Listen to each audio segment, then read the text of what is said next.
Studio check. Frequencies check. We are live on air. You are listening to the It Factor blessing the airwaves. Take the journey into the world of sports, news, entertainment, while embracing the hottest beats on the planet.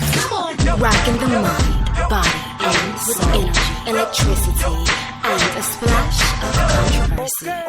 Now, without further ado, it's our pleasure to bring to you the biggest show in the world. The biggest show in the world. The biggest show in the world.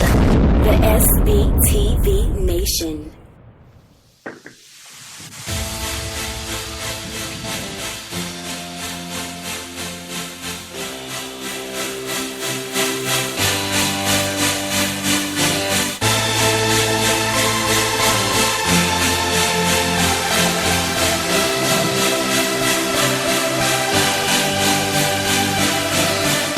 Yeah, ladies and gentlemen, good morning. Happy Friday. It is the weekend. We are here. You are listening to the It Factor, 194 countries strong. We are the SBTV Nation. I'm your host, Rob the Mad Hatter. And I'm pretty excited to have my boy, special guest co-host today as the Dream is out rocking the town. I got my man, Mr. Scott Weaver on the line. Good morning to you, brother.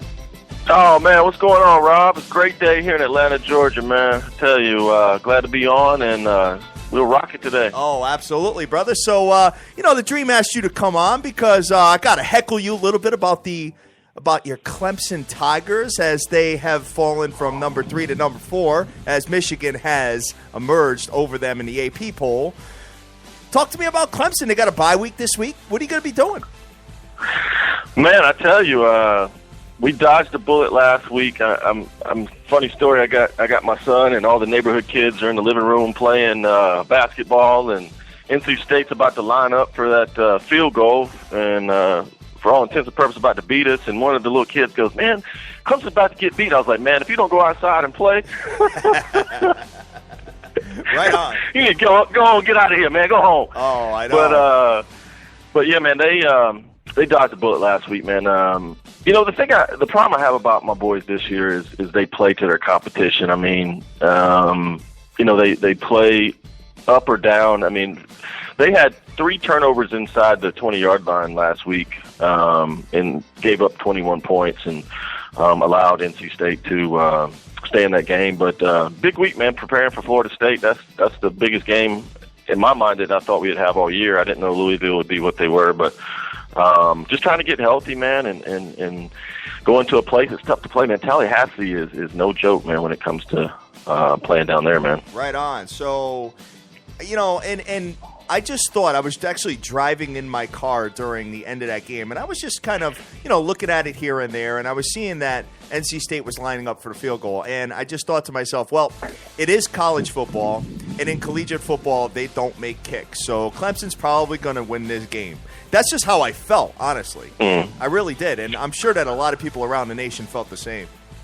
Well, to be honest with you, man, I thought the kid was going to make it, but then when they called timeout to ice him, he had already had 1 blocked and missed 1 in the game, and he just, 19 years old at a foreign stadium, man, that was just too much. And then you could just pack the bus after that. I mean, after that missed field goal, you knew Clemson was going to win that game. Oh, absolutely.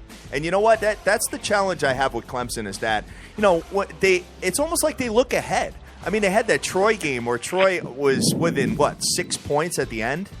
And then they won that game by 7 in overtime. So, I mean, that's a little troublesome to me, Scott. I got to be honest with you when you're talking about a national champion caliber team.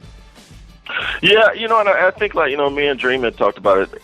Early in the year, I think they just didn't gel. I mean, the offensive line, they had lost a couple of players off the offensive line, which I didn't think would be a big deal because most of the players that were playing this year had playing time last year and knew the system. But it was a problem, and I think, there against Louisville, the problem that Clemson's got is the turnovers. I mean, you turn the ball over 4 times against Louisville. You turn the ball over 4 times against NC State. If you play a team like Florida State on the road, you do that, you get blown out. They've just been lucky to overcome those. And at the end of the day, great teams seem to find a way to do that. So we'll see what happens, but they can't do that this week, that's for sure. Right on. So the top 5, it goes as follows right now. You got Alabama, Ohio State, Michigan, Clemson, and Washington. And I've been saying it all along that Washington will win the Pac and will be in the playoff. I really feel that way. And to be honest with you, their defense is one of the best in collegiate football, period. Oh, absolutely, man. They have surprised me, Rob, this year. I mean, the offense is putting up points, the defense is shutting teams down, and with Michigan and Ohio State meeting up at the end of the year, one of those is going to take a loss. So you got to figure that even helps Washington's chances to get in that 14 playoff. Oh, absolutely. And you know what? And I've been arguing with the Dream about it, that Louisville is on the outside looking in, period. Because Clemson has, even if Clemson does lose one game, don't they own the tiebreaker in the ACC because they won the head-to-head? Is that how it works? Clemson beat Louisville. If Clemson loses to Florida State, I think it goes on best record first. I know it goes on national ranking first. So if Clemson loses to Florida State, they could drop under Louisville. So you're absolutely right, Robbie. They could have the tiebreaker. Oh, okay.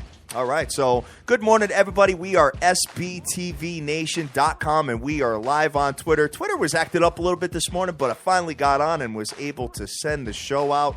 So if everybody could retweet us, we would appreciate it. And if you're hearing a different voice today, got my man Weave on the line as the Dream. Scott, the Dream went up to Salem, Massachusetts, and I was up there two weeks ago, and he was texting me how dusty it is, and I'm like, bro, it's not that bad. I mean, you know, I brought my kid and his friend up there, and it was pouring rain the whole time, so I didn't really get to experience much, but we did this absolutely awful, this tour thing, and it was like you go to this historic house that was built in like the 1600s or something like that, and you had a couple of teenagers that it was absolutely brutal. I mean, it was a couple of actors, and the actors were good, but it was just the most boring thing. I had my finger on the phone to send it to him to tell him to go, just to break his balls. Oh, I can't wait to hear the story, man, when he gets back.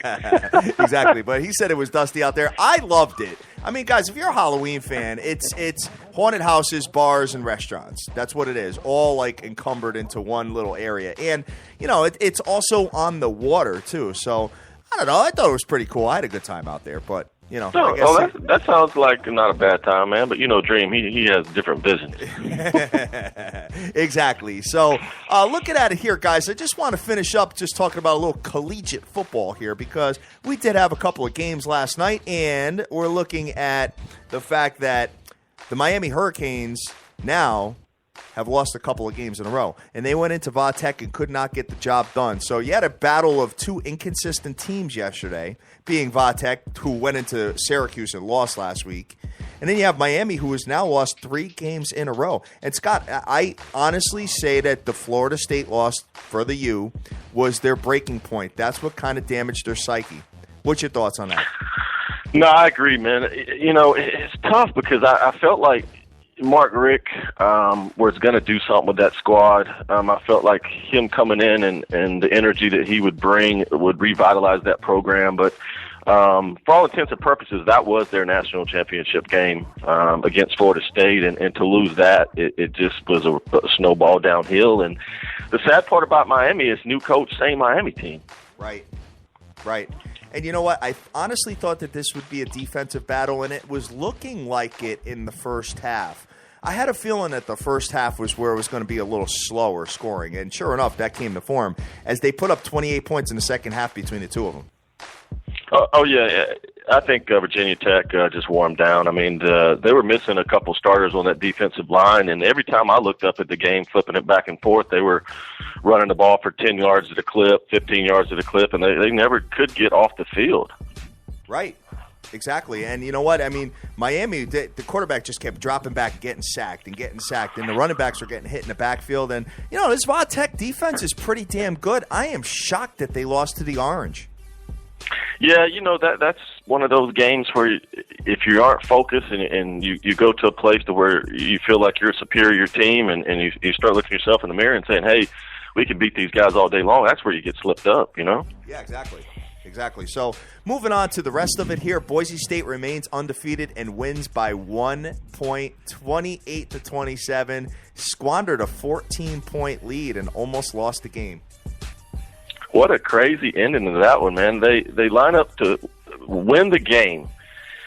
Field goal gets blocked. It doesn't go past the line of scrimmage, so they recover it, and they throw a Hail Mary at the end to try to pull off the upset, and it kind of falls short. But what a great game, man. And there's just no way I can see Boise State being considered for a playoff. Oh, no way. I mean, you'd have to have a mass exodus of the top 10 for them to even have consideration. I agree. Right on. And you sound like a Southern guy. Did you get involved with that South Alabama team in Troy? Oh, heck no. I was so far away from that game. You talk about dusty? Oh, yeah, big time. Dusty game there. Yeah, exactly. I mean, Troy is 6-1 now. Their only loss being to your boys at the Clemson Tigers. Yes, sir. Interesting. They're going to continue to build that program. You know, they're one of those teams that you put on the schedule and think it's a easy win, but they just continue to play pretty decent ball there, you know? Right, and they were actually down in this game. They were down 21-13 going into the half and scored 15 unanswered points in the fourth quarter. So pretty interesting how that all fell down yesterday. Oh yeah, absolutely. You know, South Alabama was, a 9.5-point underdog, and you go in halftime lead, and you thinking you got to have a good shot to win, but they just collapse in the fourth quarter. Right on. So let me ask you a question. The key question here, college football, I love what they've done with the top 4 playoff. I really think they should expand it to at least 6 to 8 teams, but maybe down the road they'll do that. Right now, and I can't expect you to be a homer right now. You got to kind of be honest with me here. Who do you think top 4 come playoff time? Who are we going to be seeing in that? I think it's going to be and how sad is the SEC this year when Alabama can go into Tennessee and win by 39? Oh, I mean, that tells me the SEC is really down this year, but that Alabama team's strong. I think Ohio State beats Michigan, so we're looking at Ohio State, Alabama. I think Washington, and I think my boys from Clemson. Yeah, so Clemson will probably – Clemson, if they can get by Florida State, they'll probably win out. But you never know. I mean, they almost lost to NC State. Yeah, exactly. For God's sakes. But I agree with you. I think that those will be the 4 teams. I really am a big advocate of Michigan and Harbaugh, and I just don't know if they have the offense to keep up with the Ohio State University when they journey to Columbus. No, Ohio State showed me a lot the other night at Madison, Wisconsin. When they're down and they come back and win that game in overtime, they showed me a lot there. And that really was my tipping point for saying, hey, I think they beat Michigan this year because of that performance. Right on. Right on. So, and you know what? When Michigan goes into Columbus, I'm guessing the line being Ohio State -6. What's your thoughts? You think that's pretty apropos? That's about right. It's going to be 4-6, but I think 6 is about right. Yeah, it should be. Exactly. So, looking at it and the tempo that the Ohio State University is bringing this year offensively has been pretty damn impressive. It's definitely different from when Cardale Jones was at the helm when they won the championship, where, you basically come up to the line slowly and clap slowly and all that. It's a whole different speed this year. Yeah, I agree, man. They're moving at a fast pace, and Urban Meyer's done a hell of a job recruiting. You can just see the athletes that continue to develop in that program, and what a journey Barrett has been. Coming back from that DUI he had, learning from that, and being the leader of this team and taking them where they're at, man. It's a success story for him for sure. Absolutely. So, but I don't want to forget to talk about my guys, the Broncos of Western Michigan. Have you been able to make any money with them this year, or what? They've been covering it. You always seem to find that one team that's just off the radar that you ride to the end, and you found one this year. I did. The Western Michigan Broncos, I believe they will win the MAC. And I don't know if you know this or not, but my kid is a monster college football fan, and him and I were trying to figure this out last night. The winner of the MAC, if they're undefeated, they're definitely going to get to probably a New Year's Six Bowl. I can't see them being. Yeah, I think they could do that. Yeah. And who would they play though? I guess it's all commensurate on rankings. Well, it is too, and then you got every bowl has an allotment of every year they get to pick who they want first. You know what I mean? Yep. So it'll be based upon rankings and what bowl has that pick this year as far as who they'll probably play. But you got to think there's not a bowl team that wants them though, because it's all about money in the bowl games, and who wants Western Michigan? Me, I'm the one that wants them. I'm the one that wants them. I want them to play like Florida State or somebody like that and beat them. Because you know what? I'm calling it. This team is good. If you guys haven't watched them yet, they've been a covering machine, like you said. They were just up and down the field versus Akron. It wasn't even a game. And that's like the second best team in the MAC.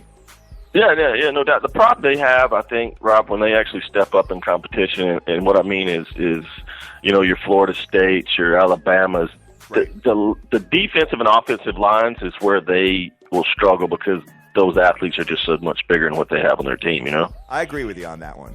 And one more question I have for you. We got to talk Big 12 because, honestly, there's a couple of undefeated teams in there. Yeah, Baylor and West Virginia that just nobody seems to want to talk about the Big 12 being in the playoff conversation. These teams are undefeated, guys. I think the problem with the Big 12 is Oklahoma, man, and Texas. With those two teams being as bad as they are, they get overlooked this year. And, with the controversy going on at Baylor, I'm not sure that anybody really wants to see Baylor do well, but they keep the line moving. And I like Baylor out of those two teams. I'm struggling with Baylor.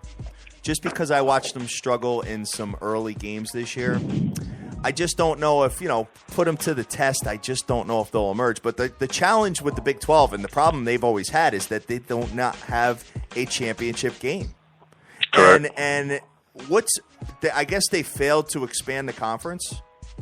Yep, they voted against it. They had a meeting of all the chancellors, and they voted against it. That's a topic that's been on the table back and forth the last couple of years, but they squashed it for whatever reason. Got it. And in the Big Ten Conference, there's another team that is undefeated that nobody's talking about, and that is the Nebraska Cornhuskers, who are going to get whoever wins most likely in the Michigan and the Ohio State game as far as the Big Ten Conference Championship. They got to go. They got a couple of big games coming up. They got to go to Wisconsin. They have to go to the Ohio State University. So you probably get a pretty good glimpse of how these two teams match up. But hey, does Nebraska have a shot at all? I don't think so. I just pulled it up, Rob. They're number 8 in the country. I had no idea they had moved up that far. They're a 24-point favorite this weekend with Purdue coming into the house, so they should win easily there. I've watched a couple of Nebraska games. I'm not that impressed offensively in the red zone with those guys, and that's where they're going to have to do it against the bigger teams in the Ohio States and those guys. But, hey, man, they're right there, and they got a shot for sure. Yeah, right, exactly. So, they're averaging about, 212 divided by 6. They're averaging over 30 points a game, 30, 32, 33 points a game, something like that. So, this team is doing it. And you know what? Yeah. You got to pay attention to an undefeated team, especially in the Big Ten Conference. And go ahead. And a good thing about Nebraska, with them doing well, it just helps that conference because in the heyday, Nebraska and Oklahoma were the names, and with them being back relevant, it just helps that conference. Right on. Exactly. So that's pretty much it. And you know what? The American Athletic Conference will not see anybody even close to that championship. Not in a million years. Not the way Houston has been playing. Houston, what a letdown for them, huh? Oh my God! They started out gangbusters, and then they got rolled by Navy. That was kind of the tipping point for them too. Oh, absolutely. Navy shocked the world, and Navy is number 24 in the land now. I know, man. They always played pretty decent. They do. In the years that they have teams that have senior leadership, seems to be the years that they really do well. Absolutely. And I got news for you guys. That Army-Navy game is going to be pretty damn good this year because both of those squads are good. Yeah, that's going to be bananas this year for sure. I love it. I always wanted to go to one of those. Are you able to go to that game, or is it just all cadets and stuff? I think you are, but I've never, really pondered that question. But what an atmosphere it would be to go to one of those games, I agree. I mean, it'd be awesome. I remember seeing it one year where it was like there was all these cadets all like in the same uniforms. There had to be hundreds of them. And it was just this one plain guy right in the middle of it, just kind of like almost crowd surfing. It was the most craziest thing I ever seen. I was just like, damn. That's pretty cool. So who knows? But anyway, let's move on from college football. Let's have a conversation about the MLBs as the Chicago Cubs are one win away from closing out the Dodgers and playing the Cleveland Indians in the World Series. Did you have any idea that the Cleveland Indians, with all the injuries they had to their rotation, would advance? No, but it looks like that city is just destined this year, man. Yeah. They surprised me. I mean, they rolled Boston, who I thought would win the title this year. Yeah, me too. Swept them and almost swept Toronto. And I tell you, that pickup from the Yankees of Andrew Miller, what a pickup, man. Oh, my God. He's like the MVP right now. Oh, yeah, MVP of the series. And, the way that they use him, they pretty much threw the rule book of baseball out the window, and it's paid off tremendously for them. Oh, big time. It's been awesome. And you know what? I honestly, you would have never in a million years got me to bet the Cleveland Indians to win the ALCS. I just would have never thought. I would have thought that had to pay bananas. Oh, definitely. No, you know what, Scott? It actually didn't. And going back to last year, it didn't either. They never really were a big underdog to win it. They always had like 30 to 1s, 20 to 1s, 15 to 1s, 25 to 1s. There was never like a 30 plus to 1 shot for them to win the whole thing. It never was. Oh, wow. Yeah. Well, probably because the division was so poor. Well, that's true, too. I mean, with Detroit and Kansas City being down this year. Oh, yeah.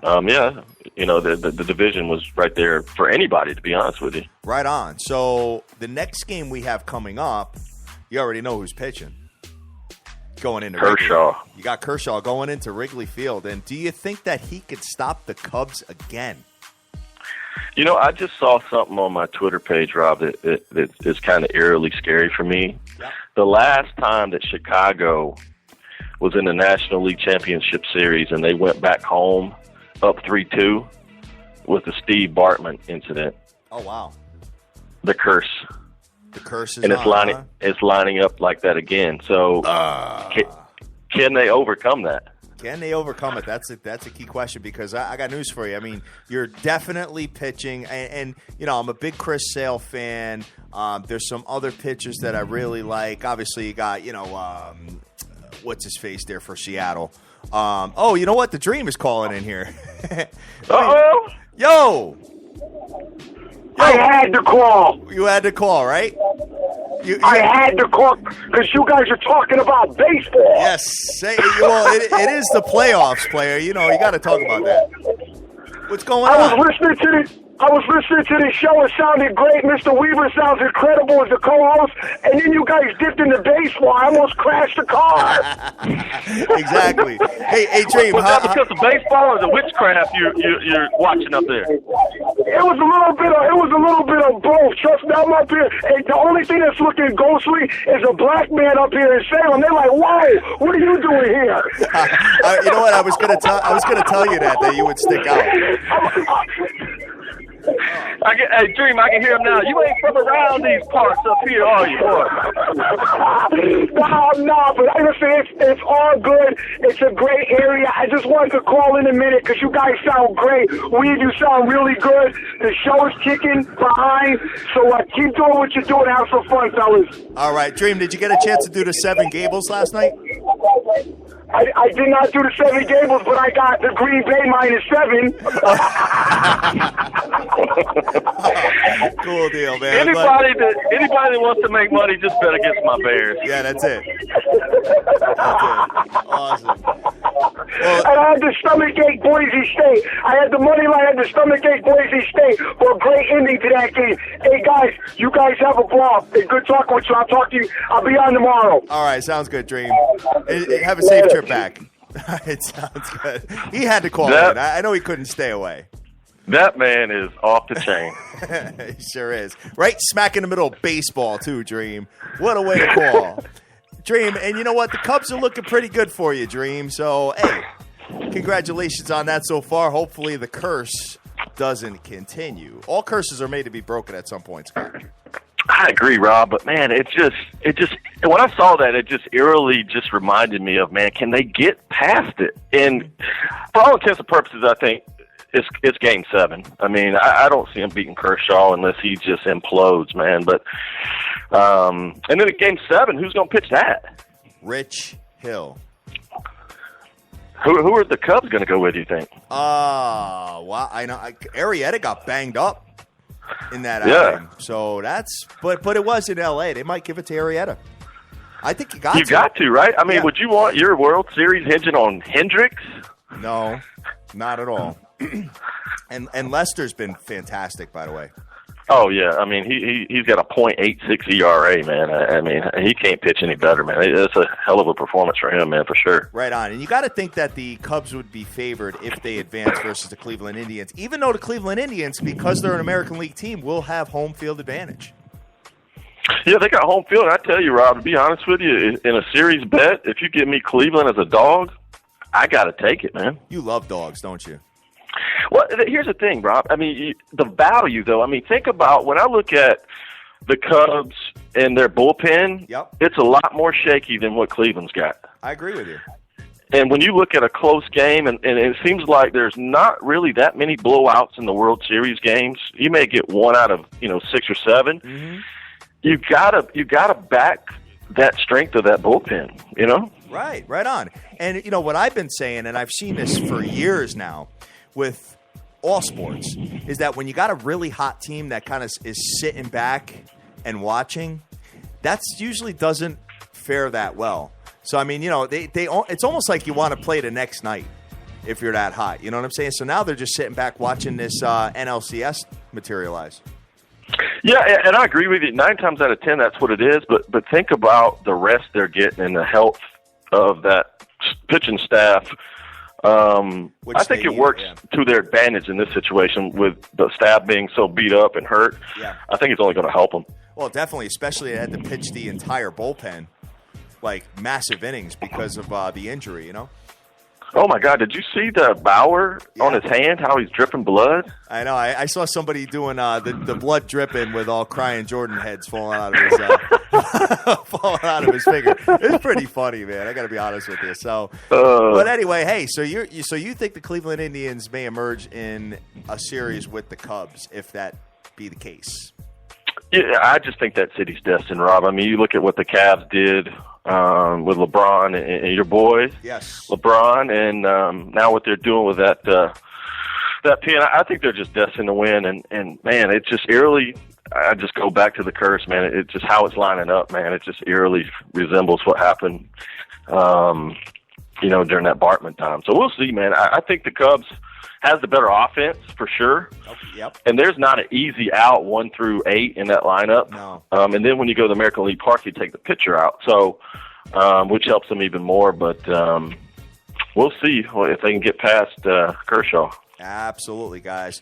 So, guys, we're live on Twitter right now, SBTV Nation. Feel free to hit us up with any questions you have. You can email us, sbtvnation@gmail.com. You can hit us up on the website. Whatever you want to do, we're looking forward to hearing your thoughts. And we get a lot more opinions over the weekends, especially when Dan's on. Tons of them. Dr. Dan. Dr. Dan, the evil genius, will be back in action tomorrow as we'll be on at 10 a.m. Eastern Standard Time. So let's shoot over to the NFL. And let's have a conversation about what went on yesterday in that nasty game last night. Oh, my God, Rob. It's so terrible being a Bears fan, man. I mean, we just don't do anything well. We don't do special teams. We don't do offense. We don't do defense. I mean, the place is just a mess. It is. And you know what? John Fox is going to get fired. You know that, right? Oh, yeah, that's coming. If they wait till the end of the year, I'm going to be shocked. 1-6. Are they 1-6 or 1-5? 1-5. 1-5. Yikes. That is an ugly way to move your season along here. So, and it's not going to get any better for him, considering the fact I don't know if Jay Cuddles coming back next week or is he out? You know what? I don't think the team wants Jake Cutler, but they owe him so much money. You gotta just keep him on the squad. You know, I mean, the thing I've always said about Cutler, he just acts like he don't care. You know, he throws a pick six, and it's like, oh well, you know, hey, right. You know, he just doesn't have any passion for winning. And did you see that episode on the Bennett brothers on ESPN last week? I did not. Martellus Bennett actually had an excerpt, and he was talking about the Bears and how they didn't have any leaders, and he pretty much called them all he said we had a bunch of bees on the team, and the coaches liked all the bees, and he was basically talking about Cutler and how his leadership wasn't even there. Right. And we see it. And you know what, Scott? They are 1-6. I just pulled up the standings. Wow. So they're the first 6-loss team in the NFL moving forward. So, hey, all you fantasy owners last night were probably screaming in the first half because you didn't get any scoring at all. Well, it looks like if they continue down that road, it looks like my boy Deshaun Watson will be leading the Bears next year. Yeah, that's a good point. Exactly. So, hey, they need some new, fresh blood in there to make it work. So, anyway, looking at this, there's a couple of questions I have to bounce off you with the NFL. First things first, you know, we won't spend much time on it because everybody's spending a lot of time on it, but do you bring Romo back and replace Dak Prescott? No. You don't? Not at all. I agree with you. No. I agree with you. No. Mm-mm. You can't break up that dynamics. I mean, what Prescott's done and the coaching that they've done to put him in positions to be successful is one of the best coaching scenarios that you've had this year. And to break that, and Dallas is struggled to get past 500 for years. And to break that up, I just don't see how you do it. I don't either. And you know what? I heard that because the Dallas Cowboys have a bye week this week, they carried on a tradition where all the rookies take out all the veteran players, and the rookies have to pick up the tab. So they went to a steakhouse in Dallas, and they spent $54,000 on dinner. Not bad, right?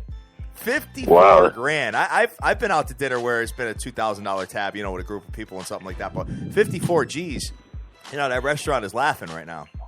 Oh my God! And then the tip.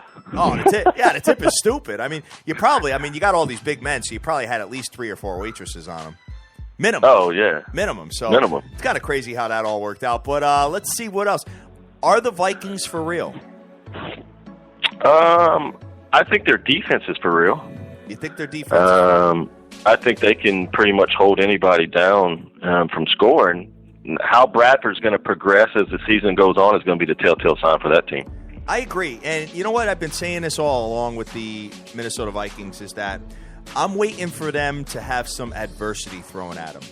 You know, like an early pick six, kickoff return, where they have to come back from being down.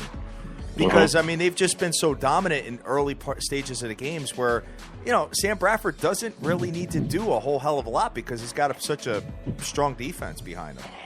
Well, what I think is ironic, Rob, is how many people were laughing at the trade that they made with the Eagles, basically saying the Vikings got robbed, and that now look at what's going on. Right on. It's pretty crazy. So they have to go into Philadelphia this weekend, and I've got a pretty big play on that game. I like a side on that game, but we'll keep you in suspense till Sunday on that one. And you know what? It's funny you bring that up because I love that game too, man. Yeah, well, you're a dog player, so I think you're going the same way as I am. But anyway, let's go over to the South in the NFC. You got the Atlanta Falcons. Are they for real? They came within 2 points. And you know what? They should have at least had a shot to win that game. That was one of the worst missed calls, pass interference-wise, I think I've ever seen in my life. I tell you what, man, the bandwagon fans are back out in Atlanta, Georgia, Rob. And yeah, you're from Atlanta. I tell you, they really showed me something going into Denver and beating the reigning Super Bowl champions, and then going out to Seattle and playing as well as they did. And Julio tipping that ball up, the interception, they come down and get the field goal to go ahead, and then that non-call was. How do you not do that? I mean, that's home cooking if I ever saw it. But This Falcons team, they got a shot. I mean, they're playing defense this year. They got a running game. Ryan's not turning the ball over at the same clip he was last year, and I think they got a good shot, man. There you go. So my man Irvin's asking me in a survivor pool. He's got Atlanta. He's got to pick Atlanta over the Chargers or the Bengals over the Browns. Which one? No spread, just to win. Oh, that's easy, man. Bengals. I think it's pretty clear that you take the Bengals in that particular situation. No doubt. But it is an interdivision matchup. So watch out. Be careful with that. So moving on here, let's just take a look at the rest of it here. The Seattle Seahawks are 4-1. They're at top of the NFC West. And the Rams and Arizona Cardinals are 3-3. Do the Arizona Cardinals have a shot to turn their season around after the beatdown of the Jets? No, I don't. You don't? I think they're too inconsistent, and Carson Palmer's not playing up to his potential, and that defense has given up way too many points, which was a strength for them last year. I just don't think they're going to turn around. I don't either. I'm not a huge fan of them. I'm really not. I think that, I think they're on a scale of 1 to 10, I give them like a 7. I just can't see them winning like a big spot. On the road, especially like in the playoffs, if you got to go on the road, I just don't see it. Going into like an Atlanta or even like an NFC East team or something like that, I just think that they would fall. Yeah, Rob, you make a great point because their game plans never travel well. No. They never travel well. They don't stick to running the ball.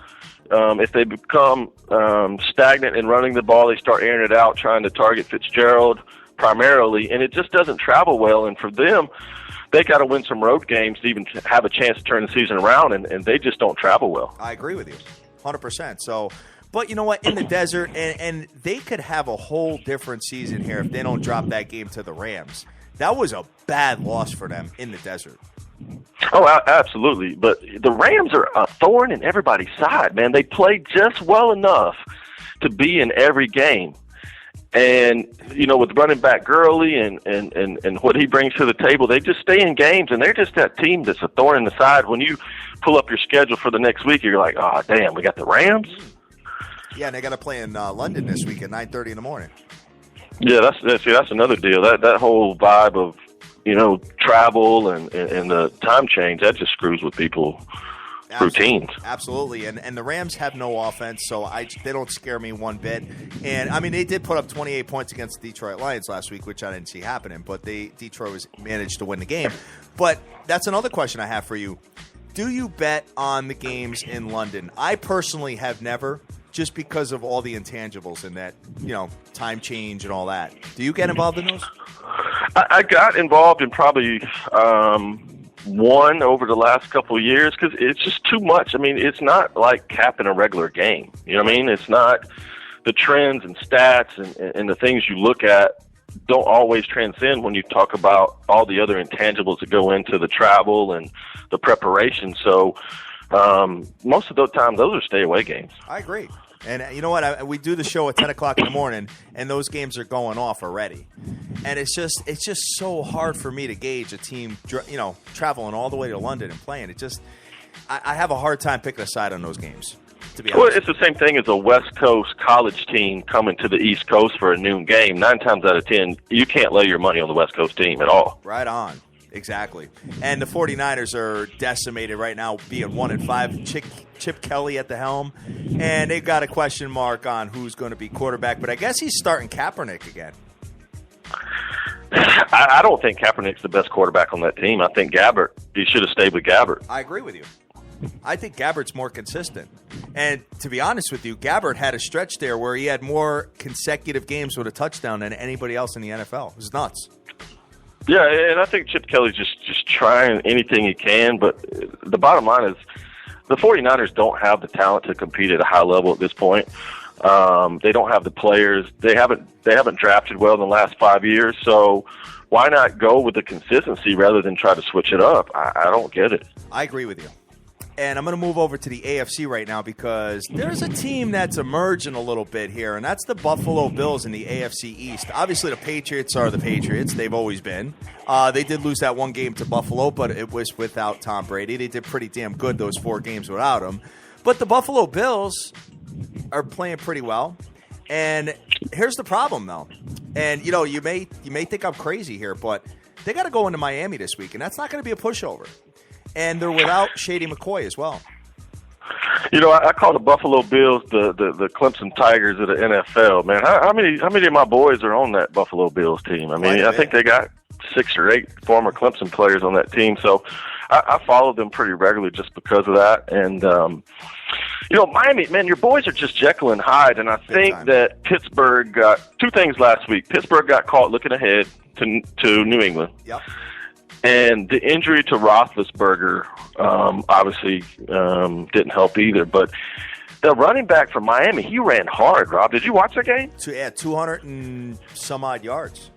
I mean, that kid out of Boise State ran hard. I've never seen a Dolphins running back in the last few years run that hard, and that's going to be the key to that game is Buffalo's defense going to be able to stop that running game, and they have the capabilities to do it, but they're another inconsistent team. I mean, one week they put up 38 points, and next week they put up 10. It's amazing. It's just you would never anticipate that. You have the Tennessee Titans that go into Miami and beat them, and then Miami beats the offensive juggernaut being the Pittsburgh Steelers. And you know what? You could say Big Ben was out of the game all you want, but he was only out for a little while. Oh no! I mean, it was a close game at halftime, even with Big Ben in there. So, Tannehill was the good Tannehill, and everybody in Miami is calling for him to be benched. But what do you go to past that? You can't go to Matt Moore. You just can't. You have to stay with him. And you know what? Because up until this year, I've been such a anti-Tannehill guy. Up until this year, I've seen him at his best. And I'm going to go back to the Patriots game when he played, in the second half and he had all those yards. The kid has the capability of doing it. It's just a question of I don't know what happens. He's like inconsistent. He'll go out and, he'll start the game off overthrowing guys or throwing the ball on the ground or, it's just you got to get the running game going first off. And they did it last week. I think if they get hot, I think this kid could be pretty good. Yeah, I mean that's if you look in the games that Tannehill's good, they established the running game early, which opens the play action, which he's one of the better play action quarterbacks out there. The problem with Tannehill is his line hasn't been great, so he gets happy feet in the pocket. And he stares his receivers down more than any quarterback I've seen in the last couple of years. So it makes it easier to defend his passes because he's not checking down as much as he should. Right, exactly. So if you had a team right now to pick that is doing very poorly and has a shot to do like what Kansas City did last year when they were 1-5 and turned it around and made the playoffs, what would be your best? Because you are an underdog player. Who do you think is the best chance to emerge after starting off this poorly at this minute right now? If you ask me, Cincinnati Bengals, if you're looking at somebody that has the talent to turn around but is started off very poorly, they have the talent to do it. I mean, they're 2-4 right now in that division. And they got a home game now against the Browns, obviously, so you go 3-4.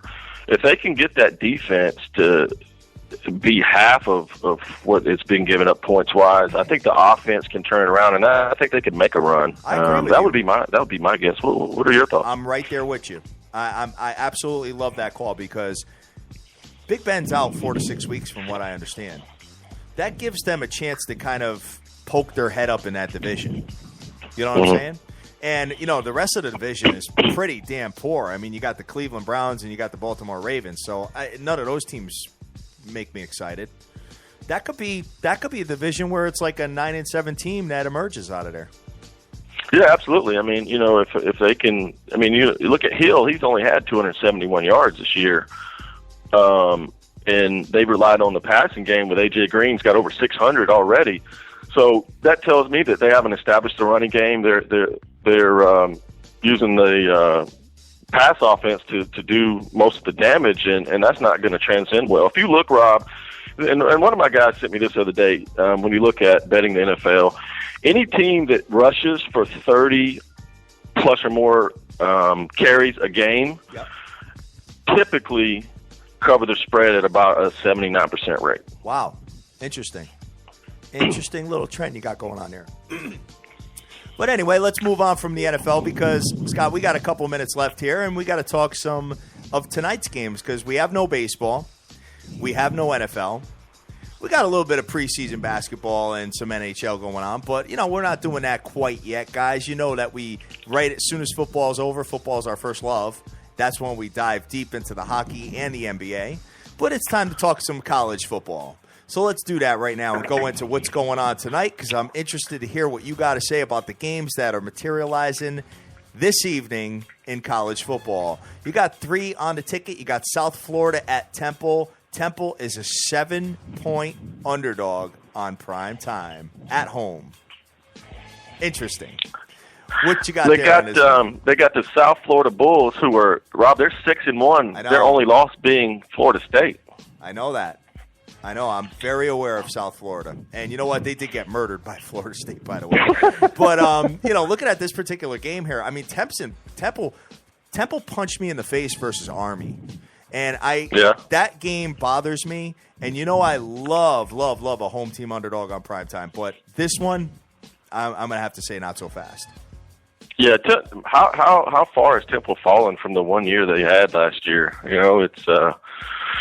It's tough to recruit up there in Philadelphia for Temple, and I think South Florida just has too much offense. I mean, they're averaging over 30 points a game, and I just think they have too many athletes with speed on the corners to not win this game and cover that spread. Yeah, I mean, South Florida here, I'm looking at them, actually got 44 points a game they're scoring.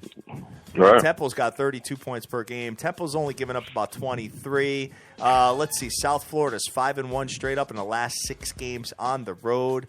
And Temple, doing their thing at home. They're 5-1 in the last 6 at home. So, I think South Florida pulls away. I can't put my money on this game tonight. I just can't do it. Well, the other thing, too, you might want to look at the under because you're looking at about 60% showers and winds 15-20. There you go. That never bodes well for offense. Right. So I guess when we get closer to kickoff, we'll evaluate that a little bit more. I'll go back and forth with you on social media, and we'll have that conversation. The next one here, we got San Jose State at San Diego State. San Diego State minus 23 points with an under-over of 48. They're not saying that San Jose State's going to score many points here. Yeah, no doubt. I watched that San Diego State game last week, and the whole second half, they just pounded Pelfrey, and he had over 200 yards rushing. So I think that's going to be what they're going to continue to stick with. So, you look at San Diego State, they're 8-3 in the last 11 games over San Jose, and last year at San Jose State, they won 30-7. The year before that, 38-7. So that's why the 23-point spread for sure. Yeah, and San Jose State is not good on the road at all. 3-11 in the last 14 games. Oh yeah, they just can't get it. They're 0-17 straight up as an underdog last 3 years, Rob. Wow, but 23 points is a lot of points, though. Yes, it is. Just saying. Just saying. And moving on, we got one more game to talk about. We got the Pac-12 that would have been, when you looked at this game on the calendar at the beginning of the year, you probably were a lot more excited than you are now. As you got the Oregon Ducks going into the California Bears. And California's minus 3 at home with an under-over, get this, Scott, 88. That's crazy. 88 points. Watch Oregon go for 2, and you take the over, and it lands at 87. Watch. That's how it's I know. Go. I mean, these teams, California, every game this year has been over except for one at home against Utah. And these spreads, Rob, are 66, 80, 85.5, 70, 74.5. I mean, it's like they can't even make it high enough. Right, exactly. I'm looking at all these overs. I mean, Oregon, 4 of the last 5 on the road have gone over. 7 of the last 8 California games have gone over. When these two teams have played each other in California, 4 of the last 6 have gone over. I know that goes back to the Chip Kelly era, but California's averaging 42 points a game here. And Oregon, defensively, is horrible. Horrible. I mean, they're giving up over 500 yards a game. And they're giving up almost 42 and points you look at these California games. Every game California's played between the two teams, there's been an average of 3 turnovers a game. So that only bodes well for the over. Sure does. But when an under-over is 88, there's no way in hell you can get me to take that. no, there's just no way. Too many points. Yeah, exactly. Especially with how, because you could be out of sync offensively. All you need is one team to be out of sync offensively, and you're screwed. You know what I'm saying? Oh, yeah, absolutely. So I think I'm going to fall back from that one. But do you have any sides or any leans on these 3 games that we just talked about? Out of those 3 games, I would take South Florida. That would be the game. I don't like the Pac-12 game. You not know what you're going to get in that game, and the over-under is just way out of whack. But if I'm playing a game tonight, it's going to be South Florida. Wow. Well, you know what? That's an awfully ballsy call. And you know what? But I understand it, and I get it. But you know what? It's looking like a night off for me, Scott, to be honest with you. I think I'm going to go out. I gotta go to my kids' football game tonight under the big lights. I'm looking forward to just watching them in action on the varsity field. So I'm going to do that and not be checking my phone tonight. I'm going to enjoy a little bit of family time. Yeah, I hear you, man. My son, we talked about earlier, he's playing fall ball. My daughter's playing softball, so they got games tonight. So that might be the move tonight, Rob. Yes, sir. Because you know what? We got a whole slate of football all weekend long. Guys, you know what? I'm just going to tell you this. You don't have to gamble every day. You don't have to. You know what? There's no reason for it. And you know what? I've taken a clip from a movie that said, you play too long, the house takes you. Don't gamble just to gamble. You got 3 football games on. Big deal. Who cares? If these games were in the middle of a Saturday card, I guarantee you probably wouldn't bet on any of these. So you know what? No, absolutely. Yeah. So I mean, chill a little bit. Enjoy your family, because you know what? No female is feeling you checking your phone every 2 minutes, especially when you're out and they want attention. And no, you don't talk no to doubt. me. You don't talk to me. Yeah, Forget exactly. it. You know what I'm saying? Hey, Rob, Dream sent me a note. He got somebody asking about some underdogs this weekend. Arkansas +10, Syracuse +4.5, and then Ole Miss +6.5. What do you think about those teams? What were they again? They had Arkansas. Got Arkansas +10. Trying to look and see. Haven't looked at the slate. Let me see who's Arkansas got. Let's see. Arkansas is at Auburn. Auburn's -9. Auburn -9. I'd take +10 with Arkansas. Yeah, I don't think Auburn has any business giving that many points, but I don't like that game. I think that game will be tight. But you never know. You get a defensive touchdown at the end, and it covers the spread. Who the hell wants to get involved in that? That defense is good for Auburn, but 10 points, I don't see that. Right. And Ole Miss, who knows what you're going to get with Ole Miss? Are you going to get the defense that shut down Florida State in the first half, or are they going to give up 50? Wow, you guys picked some ugly games in the SEC, huh? Oof. Damn. Not for me. No thanks. I'm looking for some easier stuff this week, guys. LSU -6 versus Ole Miss. Oh, Chad Kelly and the boys. Can they pull the upset at LSU? I don't know. I still don't know what to make of LSU this year. I say no. I think that's going to be a tough game. But those are 2 close games, guys. I mean, you maybe could tease both dogs and be pretty good. Yeah, I mean, if you play it, that would probably be the better bet. But LSU at night, even as bad as they are, that's a tough venue, man. Yeah, definitely not. So what was the other one he had?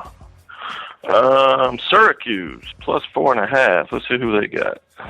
The Syracuse Orange. They go to Boston College.